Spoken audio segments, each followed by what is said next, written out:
Hello, everybody. So I've been working on a 10 stock portfolio, or an ideal or a perfect 10 stock portfolio for the channel for a while now, and I've been thinking about which stocks to include.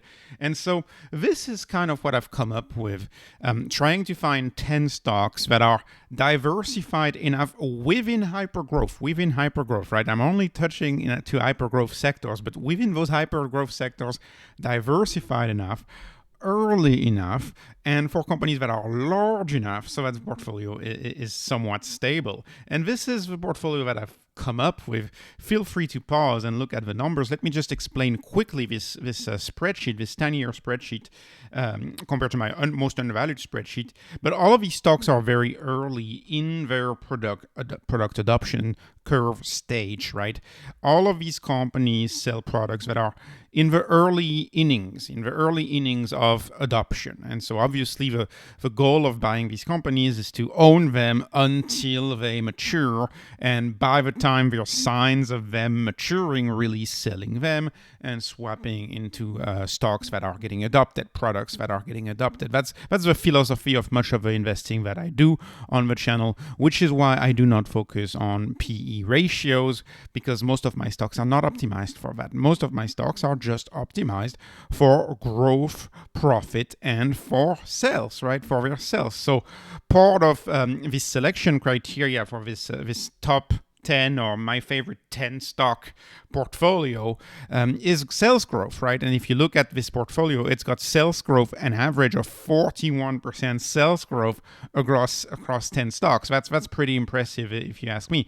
It's diversified across growth, across hyper growth, right? That's diversified. I only have two small caps, and believe me, this was hard because a lot of small caps are very compelling. For example, like Indie Semiconductors, that's a very compelling stock. But I don't want to include too many small caps, because these can be threatened by so many things. Like they can get acquired, you can have a short report and that literally kills the stock and gets all of the management attention towards the short report. There's risk with small cap stocks. So I only have two small cap stocks, which is StoneCo and HIMS, which, if you follow the channel, they're my favorite out there. And most of those stocks are optimized for gross margin, and that's why we get a lot of stocks in the 70 and 80%. But notably, there's two stocks that I believe are not optimized for gross margin. It's both Tesla and Enphase, right? Both of these stocks have manufacturing improvements coming up, especially with Enphase, with the IRA, and with the IRA credits for microinverters that are gonna pay for a lot of the cost of goods sold of Enphase. So that's gonna increase that margin quite a bit. And Tesla is not optimized for gross margin at all yet. We know this if we follow Tesla, right? They are not optimized at all for gross margin. So these stocks are very early. That's the point I'm trying to make. But that's an hyper growth portfolio. That's a portfolio of stocks that are early on. And before I conclude this video, again, feel free to pause and look at the spreadsheet and tell me what you think in the comments.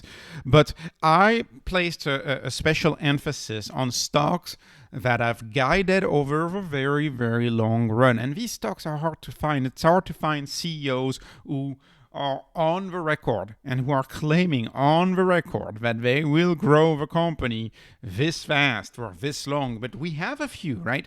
Tesla's guided over and over and over again 50% sales growth through 2030, and this 50% is embodied by 20 million vehicles sold. And actually, if you do 50% compounded till 2030, you get to about 22 million vehicles sold. So they even have a margin of safety built in their own guidance, I would argue, right?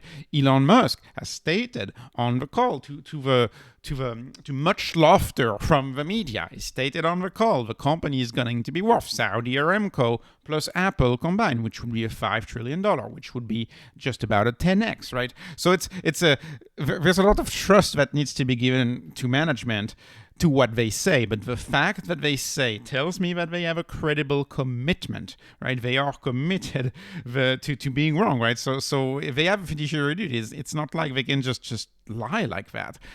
So it's their conviction. It's a major conviction for Tesla. 50% sales growth, right? HIMS, 32% sales growth through 2025. That's when you calculate it backwards, that's what you get, 32%. They've guided for 1.2 billion in sales by year end 2025. That's really high. Palantir has pounded the table on its guidance, 30% sales growth through 2030. Now, they're growing a little less fast right now for the past 12 months, but clearly they were growing faster than that when they IPO'd, so we'll have to see over longer. CrowdStrike, kind of the same as him, same quality guidance as him, again for 32% sales growth. That is 5 billion in ARR, 5 billion in ARR by the end of 2025. So similar guidance. 3 years out guidance, just like HIMS. So when a stock gives long-term guidance, it also was a big plus for me to add that stock on the spreadsheet. So again, feel free to pause on the video, look at this diversified portfolio.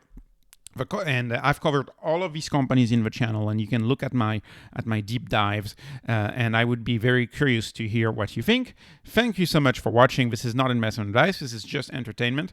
I appreciate your likes and your subscribes. Have a wonderful day.